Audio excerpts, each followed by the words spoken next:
and welcome to Back Alley Chat. I have a special guest today, Miss Jaime Bridges, right? Bridges?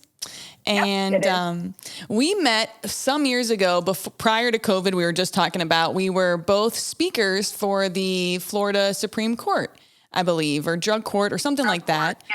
And we were there together, and I got to hear Jaime's story, and I thought it was I loved it. I loved every moment of her story, getting to hear it. So I'm really glad that I get to bring this to you all today. Also, drop down in the comments below how you feel about not having a virtual guest on. You guys like it? Is it cool? Because I got a few awesome people in the works also. And with that being said, hey, Jaime. Hey, thanks for having me today. We were just talking before we went live that pre-COVID, we were telling our story a lot, whether it was for courts or, for a program or just for inspiration. And when you asked me to come on, I was like, wow, I wonder how rusty it'll be. I mean, it is my story, but you get better in time with telling it or less nervous. Right. And it's interesting. You think that I was on a roll where it just kind of flowed. And now not telling it in such a long time, it kind of makes me nervous because obviously it brings you back to all of that part of your life. And, right. Which is nothing to be ashamed of, but it does bring up those emotions and those feelings and, those disappointments in yourselves, the goals that you have achieved. And so it does remind you of how far you've come too, when you're able to go back and tell the story. Don't know how you want me to start. So tell us a little bit about where are you from? Florida? Where are you from? How did that look like? What was young Jaime like? And how did she, decide what she wanted to be when she grew up and all that jazz? I still ask myself that today when I grow up. No, I'm a Floridian, which there aren't very many of us. So yes, I am true. I was born and raised just in west of Orlando, Ocoee. It's a pretty small town. And in the late 70s, early 80s, it was still really segregated as well. So it's awesome to see. I live back in this area now, how much we've grown and diversified. And but yeah, I grew up there, single mom. My dad wasn't involved until a little bit later in my life. Was involved in sports from a very young age. I played softball. I went to watch my aunt, who I admired a lot at that age. She was playing softball, so I wanted to be like her. So, which was really, really good. Because I didn't have, I had a great mother, but not a big family. So, I had a grandmother, but not a huge extended family. So with my mom working a lot, getting involved in extracurricular activities, sports, and I think I was in gymnastics. I tried tennis, wow. I swam. But, softball was the one that I was extra good at, as some would say. And it's really sports is what kept me together in high school.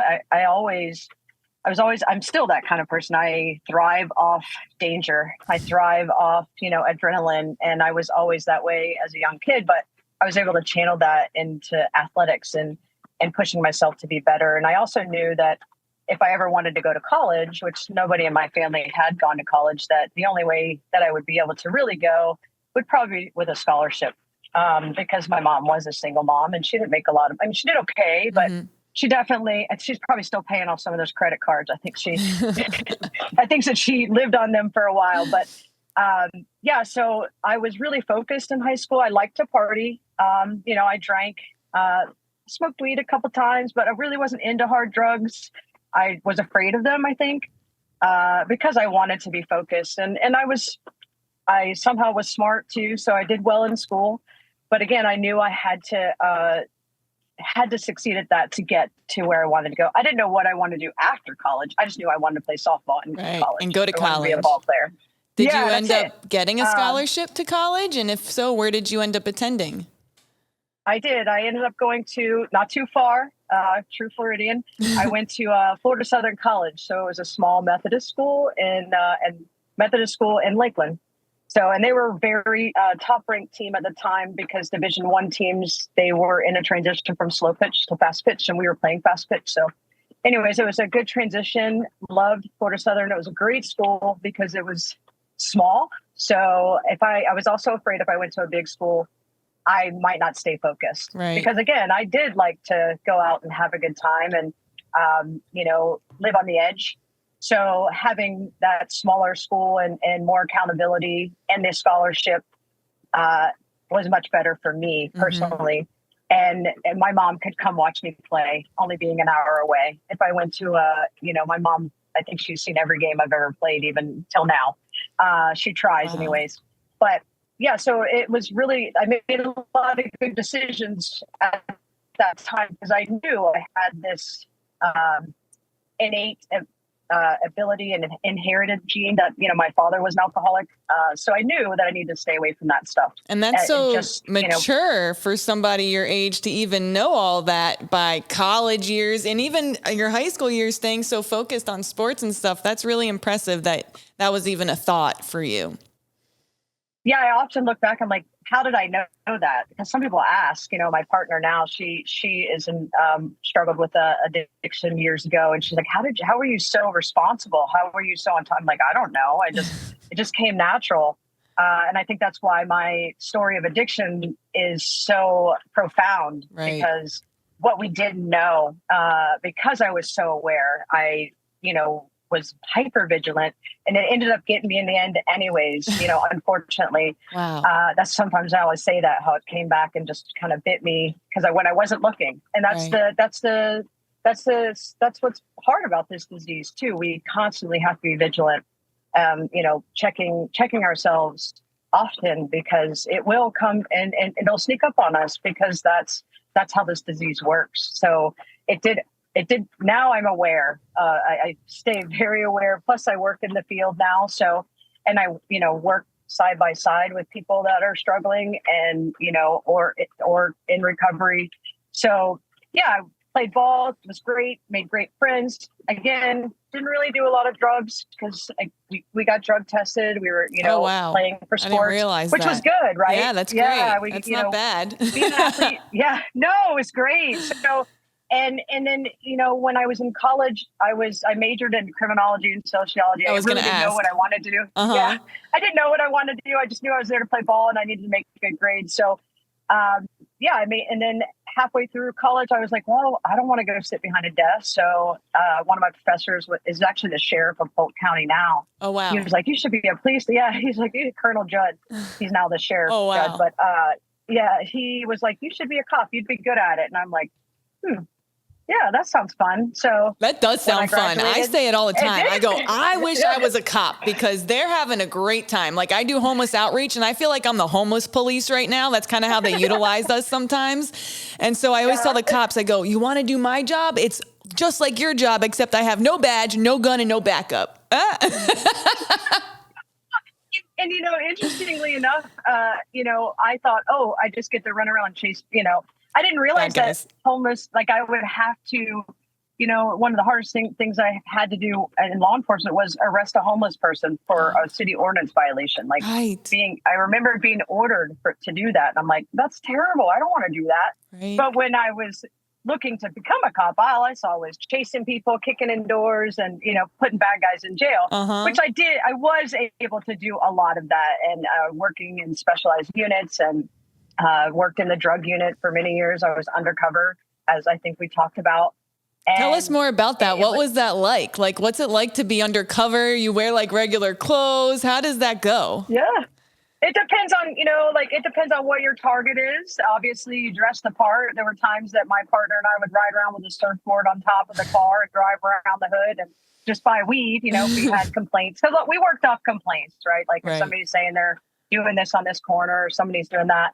So we did many different undercover stings, whether it was, working at some of your bathhouses. My partner would have to go in and there were a lot of fun stories, but it's one thing that the hardest thing about working undercover is that what I realized after many years was I felt like I was living a lie. I was never really, like, I was always portraying myself as somebody else. And I think after, that took a toll on me, just not feeling like I knew where I would belong, because you go home and now you're with civilians and now you're trying to be normal, but you don't really know what normal is anymore. Right. That can become confusing. And I started law enforcement when I was 22. So I was really young. Like when I think about that now, they gave me a gun. My frontal lobe wasn't even developed then, like what?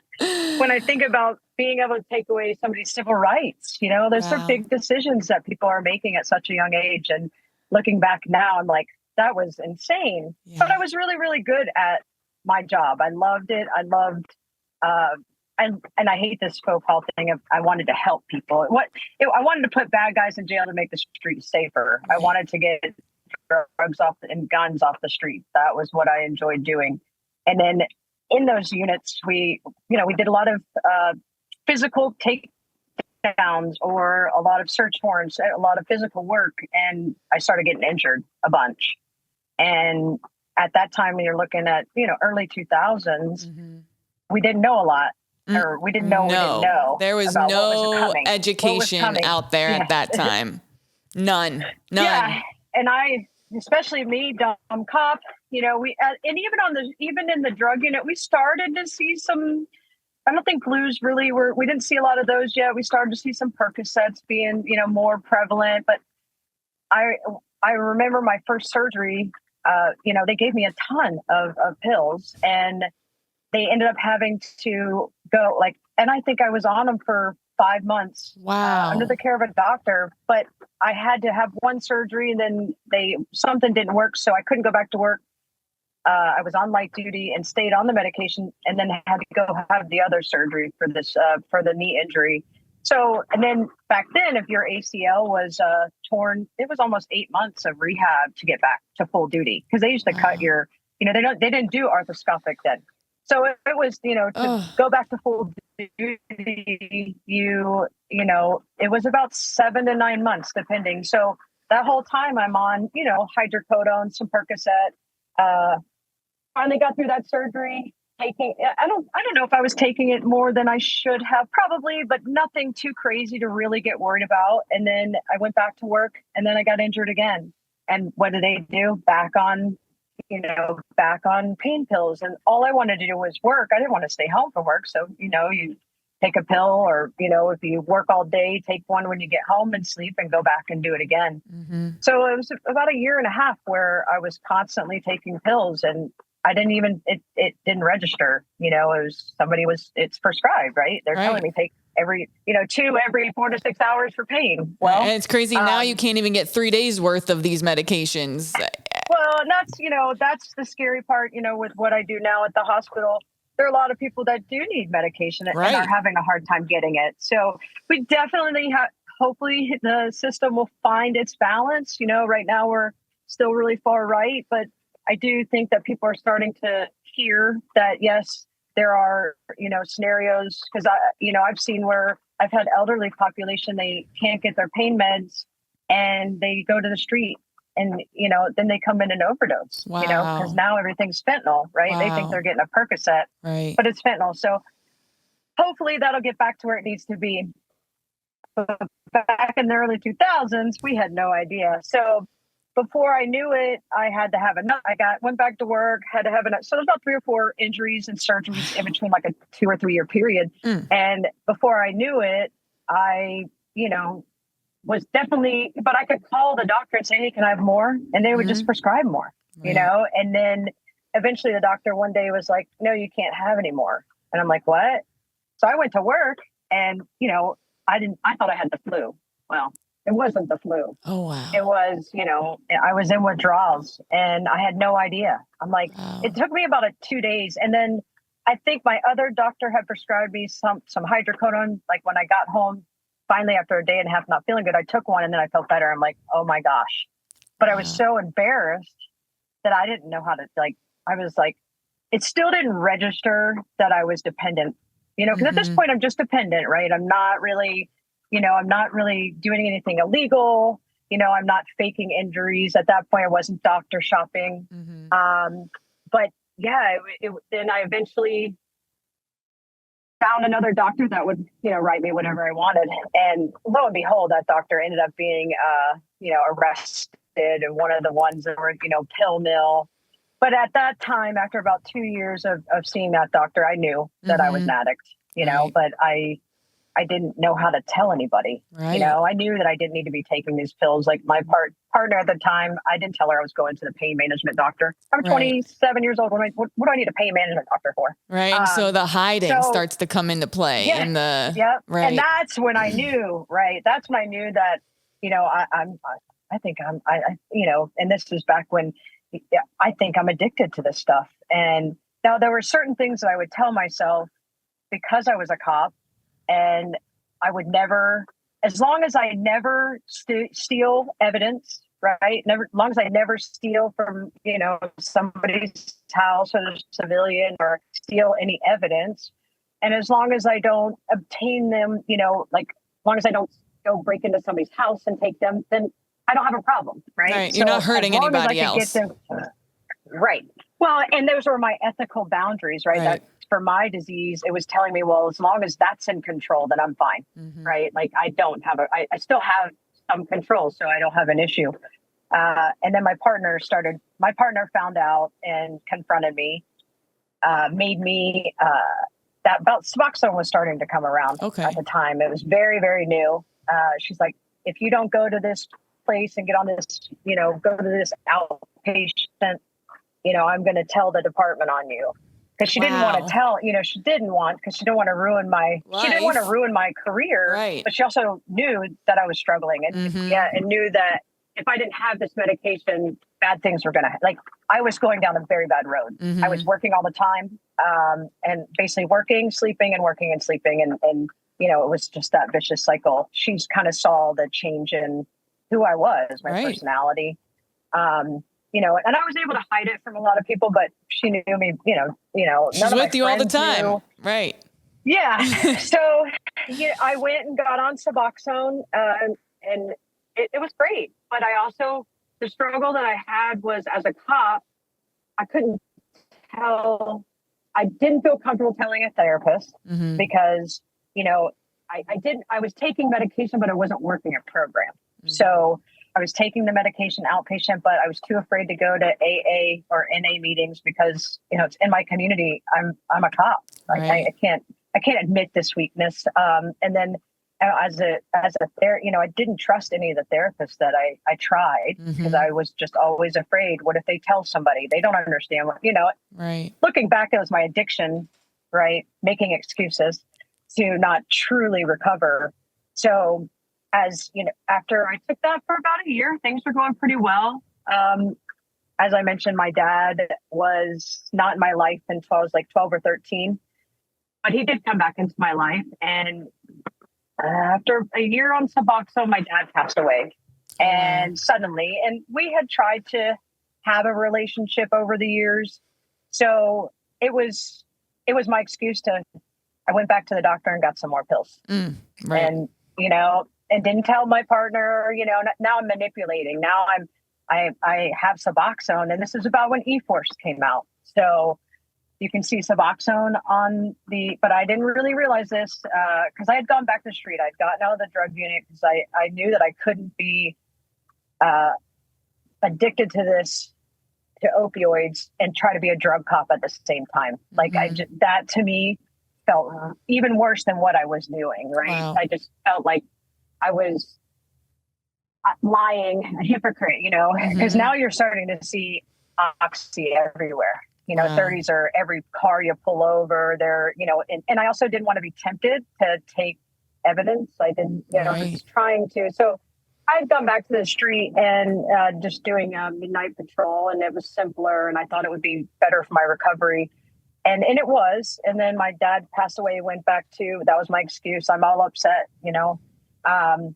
Go back to using, I was using Oxy and Suboxone, you know, mixing them. Okay, today I'm going to be, you know, I'm going to be good. Tomorrow and before I knew it, it was just out of control again. And the doctor shopping, and it just, I got in trouble with work, and they basically, I resigned, and they charged me with, when I was in the drug unit, this is the part that gets confusing. When I was in the drug unit, I did have a CI. And that was the one thing that I did. I had a CI buy me pills a few times. And that's when I decided to leave the drug unit. I was like, I can't do this. This is not right. And that's when I got on the Suboxone. So that had happened like a year previously where you were dealing with the CI, and then a year goes by. Right. Okay. Right. So then my dad passed away, started, messing with pills again, but then my partner found out and I put the oxys down, went back on the Suboxone. And then I'm back in patrol, and I'd been there for about a year and a half. And basically that CI ratted me out for her buying me pills. She got arrested, which, I mean, it's my own fault. I put myself in that situation, but she had gotten arrested for shoplifting.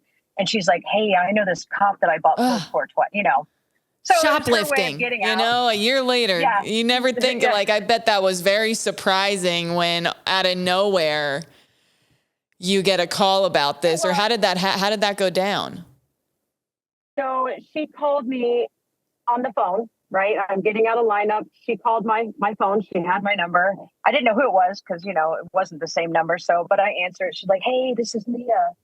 And that was the CI's name. And I'm like, hey, how's it going? And I'm like, my heart's pounding. I'm like, what?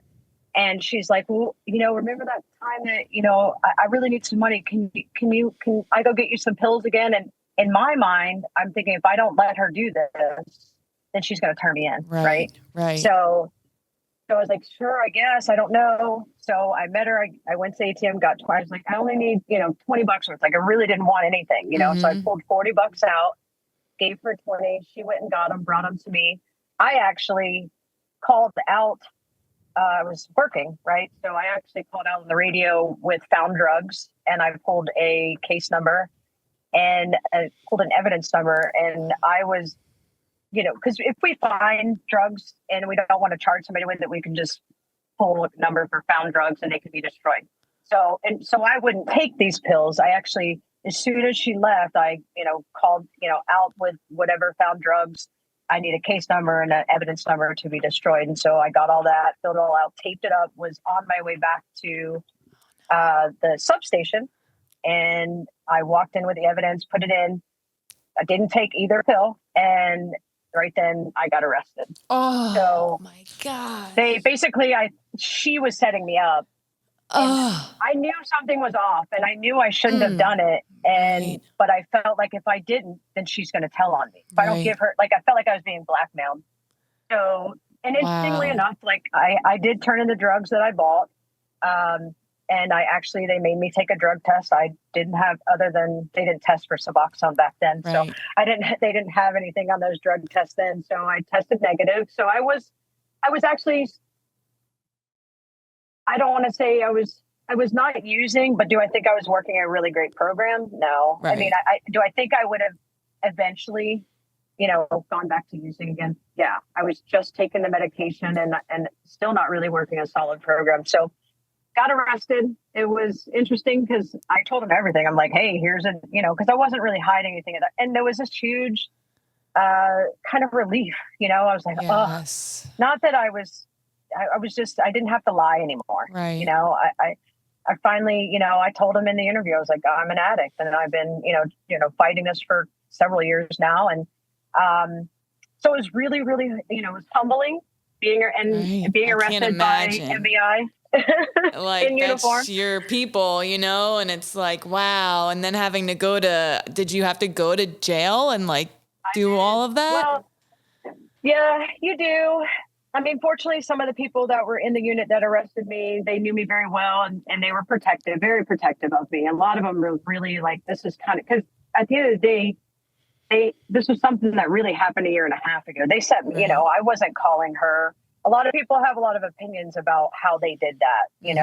I think if that would have happened this day and age, they would have asked the officer, they wouldn't have had that CI call and do all that stuff. They would have went to the officer and said, do you need help? Do you have a problem? Wow. They would have tried to help because, again, I think,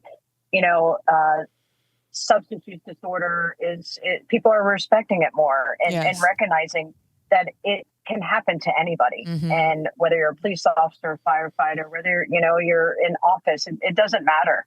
And I think we're more understanding and sympathetic to it. Yes. But back then, we're still learning. I think it was 2011 is when it happened. And is very different. Things have changed a lot in, 12 years or, almost 12 years. So I was devastated. I was embarrassed. Now everybody in my whole life, as you asked me, and was I from around here? Well, yeah, I lived here. People I went to elementary school with, probably saw my mugshot, right.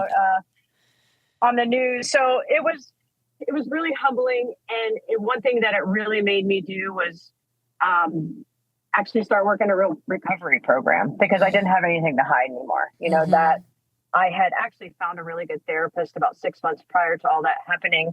And that's kind of what was helping me not, stay sober at the time. And so obviously I continued to work with him. I started going to groups because everybody knows now. So, and everybody in my, but not even that. I think the biggest part is everybody in my life, people that I love. Yes. My best friends, there were a lot of them were really angry for a long time, because they're like, why didn't you tell me? Why didn't you come to me? You're doing this all alone. Right. And I tried to explain, I was like, it's not about you. It's not that I don't trust you. It's not that, but if I really told anybody, then, I would actually have to stay sober forever. You're held accountable then, right? Once they know, now everyone's holding you accountable and you have to do it. It's a real commitment, that step of being honest and open with other people or those that love you. It is. So as much as I've, gone back and forth and now I work closely with Orlando Police Department. So what do you do now? And how did you end up in that position? And how long until you found that position after leaving the police force? What was that like, that transition? Well, it was a lot. Interestingly enough, I had gone back to school to get my master's in social work while I was at the police department, because I knew I didn't want to, I knew I wasn't happy, and I knew that I didn't want to do that job forever. And I knew that if I'm, suffering this much internally, then, I need to look something else. Mm-hmm. And as I was telling you before, one of the hardest things was when I would get ordered to arrest a homeless person for sleeping on the sidewalk. Right. I realized that, man, I'm a really compassionate, like I just love being able to help and assist and have compassion for anybody. It doesn't matter who it is, and I realized that social work, being a social worker might be more my speed. And so I had gotten my master's in 2009, my MSW. So that therapist that I told you about that I continued to see, that I finally found, one day I was sitting on his couch, and because I stayed on the police department for about a year, because they had to go through this whole process of finding me guilty and, all this stuff. And we had to work out a negotiation so I could keep my pension. So I stayed working at the information desk, which was terrible, for about a year. So, but I got up, went to work, sat there, answered the phone, and went back home and went to meetings. I did 90 and 90 then. And it was a lot. It was really, really hard. I didn't really know what was coming or going, because I was always the kind of person who always knew what was next for me. I really did know. And about a year after the arrest, my therapist looked at me. He goes, Jamie, he's like, you know what you're going to do. And I'm like, no, what? I don't know. Go tell me. I don't know. Yeah, tell me. And he's like, Jamie, you need to go get licensed. You need to go into, and some sort of mental health with first responders and law enforcement. And I'm like, oh, can I do that? And he's like, absolutely. Because I did get charged with a felony. Fortunately, I was able to, that's why we were on that talk with drug court. Fortunately, I was able to negotiate with the state and go to drug court, have everything, have the charges dropped as long as I completed it. And I was able to basically have all that expunged. So when you become a mental health therapist, you have to, write all those things down. And fortunately, I was, able to say, yes, I was arrested, but it was expunged. And then my therapist at the time, he works for the board, and he went to bat for me and was like, listen, this person is amazing.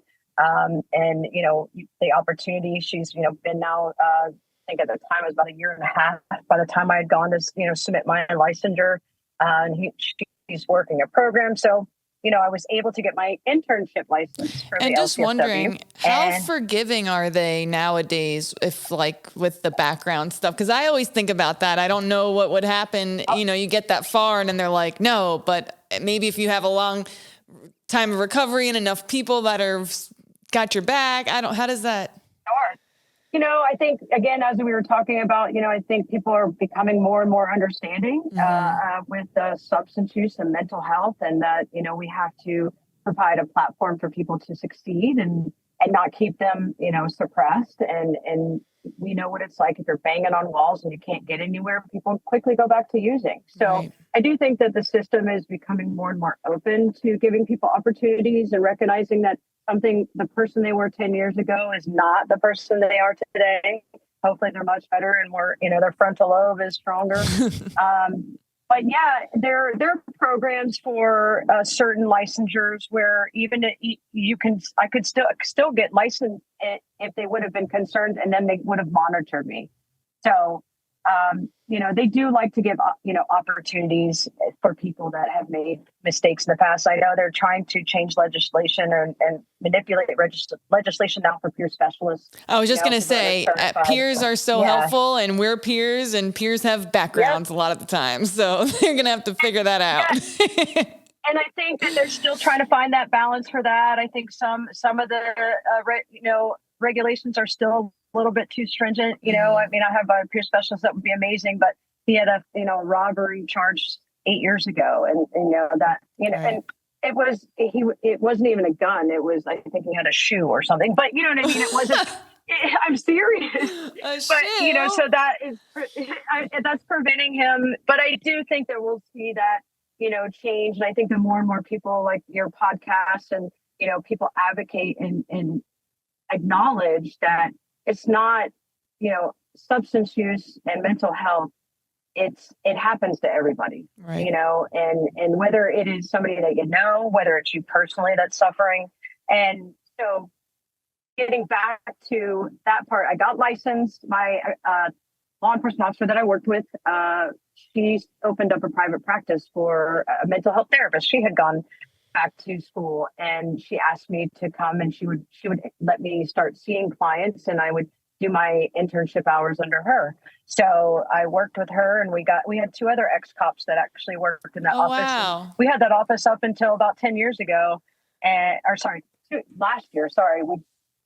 She finally went just to virtual, but so yeah, I started seeing people in private practice law enforcement. I started getting referrals. So I started getting referrals because that was the one thing that I needed when I was a cop. If I'd have had somebody I could have talked to that I knew would really understand being a cop and struggling with substance use, I don't know if it'll change anything, but I'd like to think it would have. Yeah.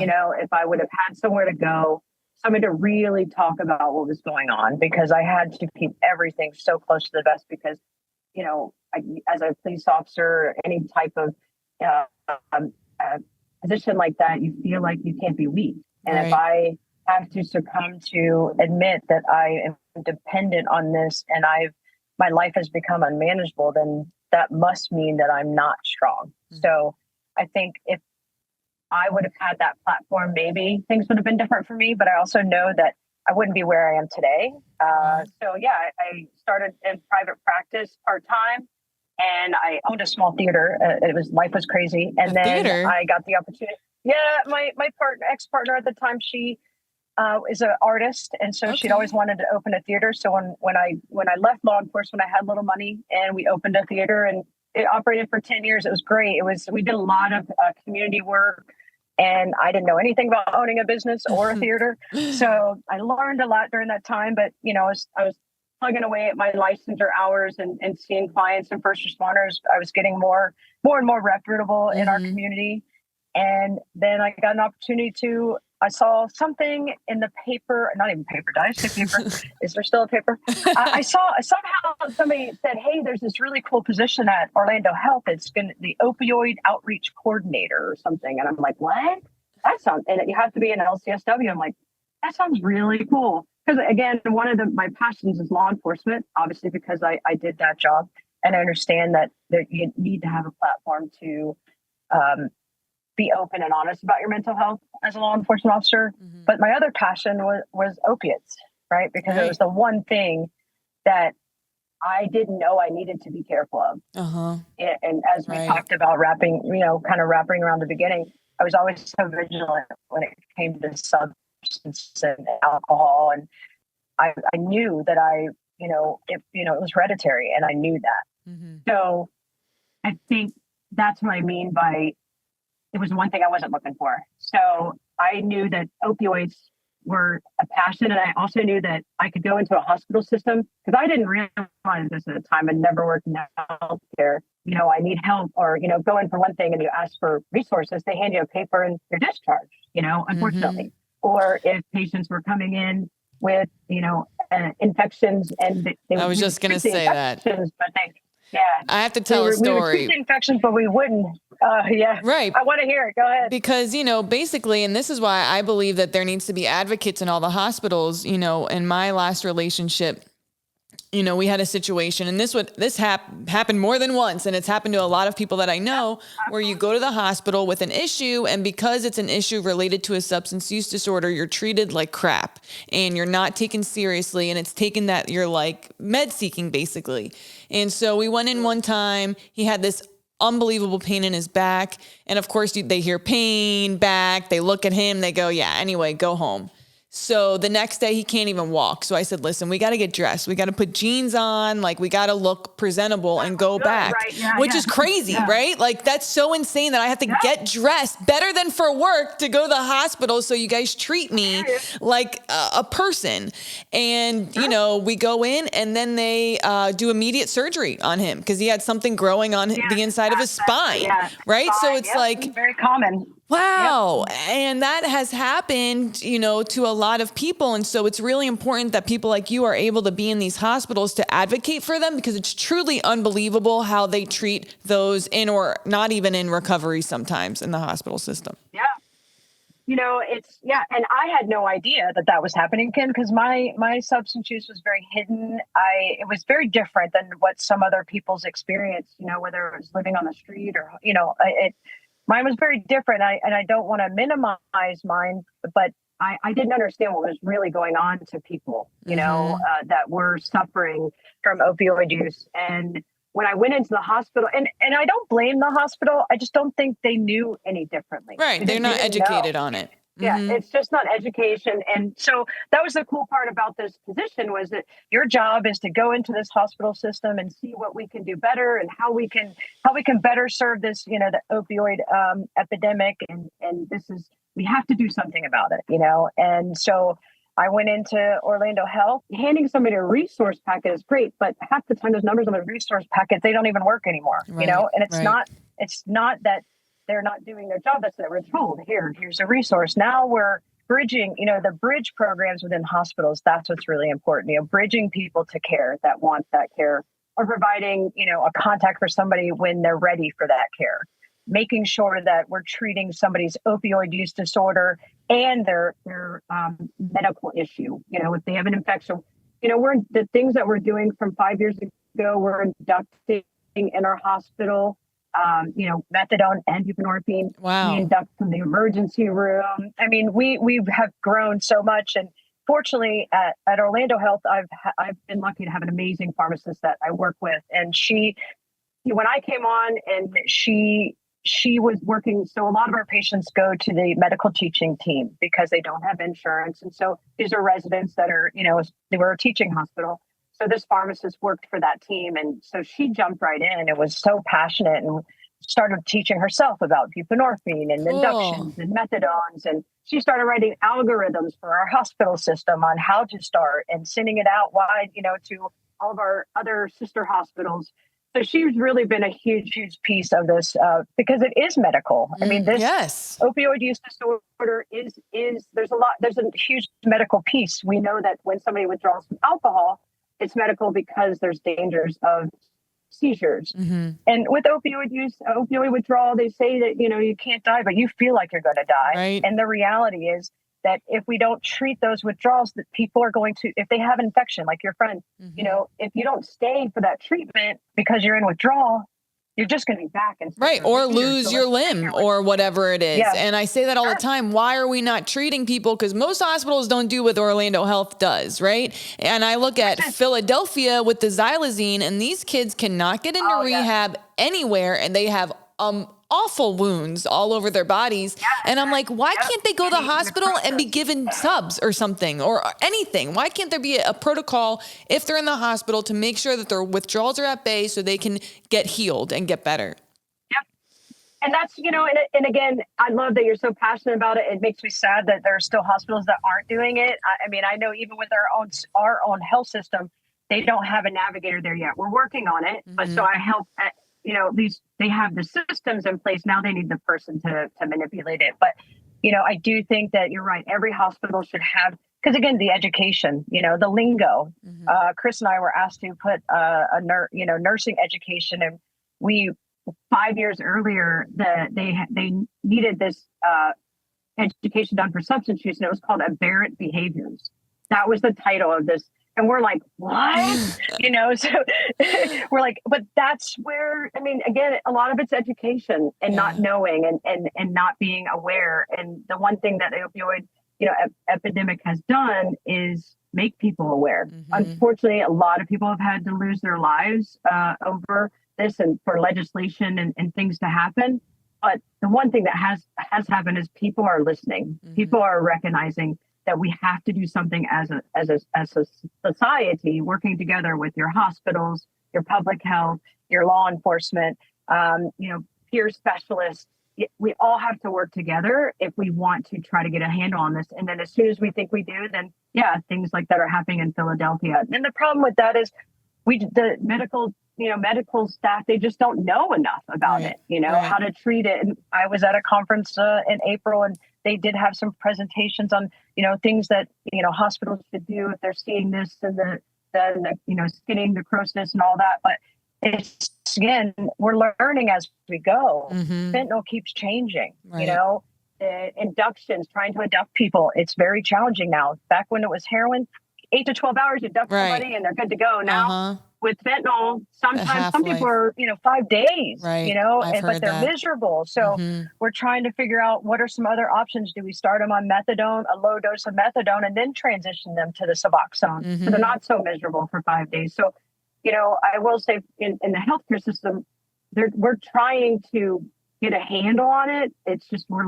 learning as we go, unfortunately. All of my life, it kind of all blends together, whether I work with law enforcement on the opioid task force, and I've worked with a lot of the guys that are now running the department. So, we talk about what happened with my story now, and a lot of them feel guilty. Like it should have been handled that way. We're so sorry. And I'm like, at the end of the day, do I wish it didn't happen that way? Sure. But this is my story. And all of that led me to, doing what I do now. And so now I still see first responders, not as much as I like, because I'm so busy at the hospital, but I still have. So basically, if somebody came into your hospital with an overdose, eventually they would see your face in their room, they wake up and you're there. Or Yep. Yeah. So if somebody overdoses, a lot, again, we meet them where they are, and that's the biggest thing to take away. And that's the one thing that'll keep changing. If hospital systems and our system recognize if we meet people where they are, whether, if they're not ready to get help, let's give them Narcan at discharge. That's what we do, and we're seeing it as we educate through our health system. It is getting better. People are becoming more understanding and how to encourage somebody and allow people to make their own choices. They don't need to be told they should go to rehab. They know that. Let them make that decision. Because again, it's about empowering somebody to feel like they're back in control of their life, because with their disease, they've been so out of control and everybody's been telling them what they should or shouldn't do. So allowing people to recognize and giving them the respect that they're still in the driver's seat. We as, especially the hospital staff, have to continue to encourage that it's their choice. And when they're ready, we will be here to help you in whatever shape, form that is. planting those seeds. I got one last question for you before we go. All right. So, because I know that you came in from yoga today and you came and you had a nice relaxing vacation down here in the South Side. Yeah. And so, you know, what are those things that have been important to you to avoid kind of a burnout or compassion fatigue or whatever you kind of want to, because you've been doing this a long time now. Yeah, so, what are those things that you do or suggestions that you might have for me or, you know, other individuals who are in this line of work every day and dealing with this? I think biggest thing is self-care. I think that's one thing I had to learn through, I would have never understood that when I was a police officer. What's self-care? What's that? Yoga, what's that? Being more open to accepting things as they are, I think, and always having, take care of your mental health, whatever that means to you. For me, it is yoga, it is meditation, it is, the support of my friends and family, it is therapy, but that may not be that for somebody else. Right. It doesn't all have to be the same. I think just being self-aware and self-care. So you have to listen to yourself. And when that little, something's going and something feels off, it probably is, you need to recenter yourself and figure out how do I get back on track. And I think being open and honest with your friends and family, I think that's the most important part. Always being honest with your feelings and not being afraid to be sad, not be afraid to be weak, and not just show people when you're happy, show them who you are, no matter how you're feeling. So those are the things that I do. And I tell my clients the same thing. And, again, not everybody wants to namaste, but again, I also serve too when I get a chance, cool. Not as often as I'd like, but I love physical fitness. I've half marathons, just set goals for yourself and work hard to attain them, whatever they may be. I love it. I think that's great advice. And I like the idea of, obviously, you got to let people know if you're not doing well, or no one will know you're not doing well. Basic advice, but we don't think about it, right? Because you want to, especially nowadays, everyone looks happy all the time. So you want to be part of the happy club. I get it. Yeah. What is that? They call that the social media world, where everybody looks like they have the perfect life. And then when you really start digging, there's a lot more going on there. So, and I guess I'll always take the time to check in with the people that are close to you and see how they're doing too. Mm-hmm. Sometimes we get so caught up in our own lives that we miss signs for other people too. And self-care, but also taking care of your friends and family. It's really important. Yeah. And that just made me think of when I was in treatment. I wasn't a hugger. I was like a dapper, like I'm giving daps to everybody. Like, yeah, you're good. Don't touch me. And so this guy, first thing he made me do is hug people, which I thought was so weird. And I didn't really, I was like, ugh. And then he was like, if you have a day where you're going through stuff, I want you to ask someone else how their day is. And which is that basic stuff. And so I remember doing it one day. I was like not having a good day, but this girl was crying. So I went over and I was like, hey, what's going on? Tell me. And I remember, I'll never forget. She told me her story and I thought, wow, I didn't think about myself that whole time. And I feel better because that's messed up. That's bad. That's a bad day. I'm not having a bad day. Sometimes it does allow you to quickly put things in perspective, because when you're suffering with substance use disorder, we are so focused on ourselves, we're so selfish. And so when we get busy or get stressed or we're having a hard day, that's how we focus, right? So that's how that's what we're used to doing. So when you do that quick check-in with somebody else, you start really, the world isn't just about me. It reminds you, this life is about other people and embracing those relationships and nurturing them. And I think if you do all those things, and obviously you're staying focused on yourself, but all of that, you'll find that balance and how that works for you as you continue and put one foot in front of the other. For sure. Jamie, thank you so much for coming and hanging out with the Back Alley Chatters today. This was so awesome. I like, even hearing your story again, I'm like, tell me more. And I've heard it and I still want to know more. I think it's unbelievable story. I know some of, the way it happened maybe is unfortunate, but wow, you have a powerful story. I think you can help so many people so far on the podcast have been first responders or like Marine Corps people. And so many of, those people that are helping us every day need our help and our love too. And so I'm grateful to be able to highlight your story, and hopefully, one of our first responders or anyone gets to hear it and maybe it really touches them and changes the way they look at stuff. So I really appreciate you. Thanks. Have a great day. Thanks for having me, guys. Thanks, Jamie. Bye. Thank you, everyone, for checking out this episode of Back Alley Chat. Again, let me know in the comments, what'd you think about Jamie? How crazy is her story? It's just unbelievable what some of us go through and the amazing stories and how those stories enable us to help many, many, many people in the future like Jamie does today. So thank you, Jamie, for being with us. Thank you all for watching. Big news, Back Alley Chat is now top 10% download podcast globally. Are you kidding me right now? So keep tuning in to the #1 addiction recovery and all other things podcast. And I love you guys.